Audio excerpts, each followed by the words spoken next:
तर भाऊनो आपण आलेलो आहोत त्या प्लेसवर. अजून थोडा अर्धा प्रवास आपण बाकी आहे. थोडा पाऊस आलता म्हणून आपण ब्रेक घेतला होता, म्हणजे जाणार होतो. तर आता पाऊस थांबला आहे, तर आता आपण इथून पुढचा प्रवास चालू करणार आहे. माझे मित्र एक आहेत अभि पाटील म्हणून, तेही येत आहेत. ते आल्यानंतर त्यांच्यासोबत आपण जाणार. कधी कधी रस्ता नाही सांगत आपण कुठे जाणार, हे मन सांगतं की आपण कुठे जाणार. माझ्या मनाने मला घेऊन आलेले ह्या प्लेसवर. प्लेस असं भारी वाटते, म्हणजे रिलॅक्स फील वाटते एकदम. नो टेन्शन काय नाही, एकदम असं मऊ गवत, त्यामध्ये आपण आता निवांत असं बसलेलो आहोत. Feel is better. तर भावांनो आणि मैत्रिणींनो, हे प्लेस तर मी तुम्हाला दाखवलं.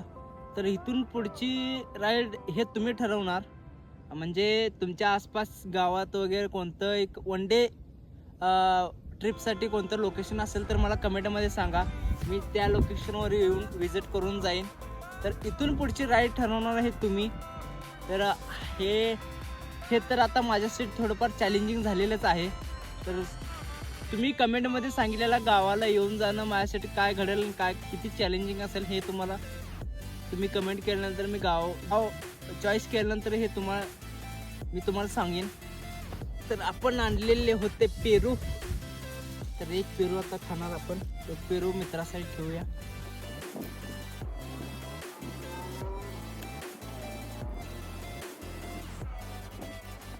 Best feel in my life.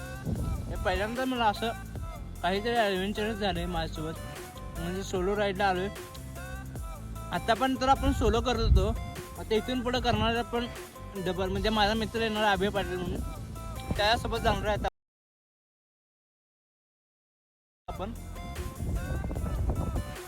तर भावांनो, आपण आता परत चालू केलेली आहे जर्नी आपली. आपले मित्र आले आहेत अभि पाटील. हे बघा अभि पाटील सर, हे आमचे ट्रॅकिंग ऑफिसर. शिट्टी वगैरे सगळे घेऊन तयारीत आलेले आहेत.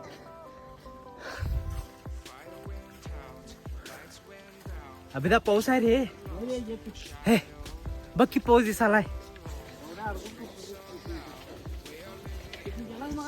येत नाही ना, दुसरीकडे गेलतो. हा, हे कसला रस्ता आहे बघी.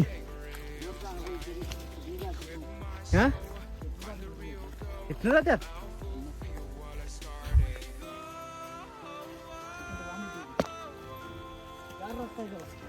होय, तिकडं होतीत की चार रस्ते होते. हा,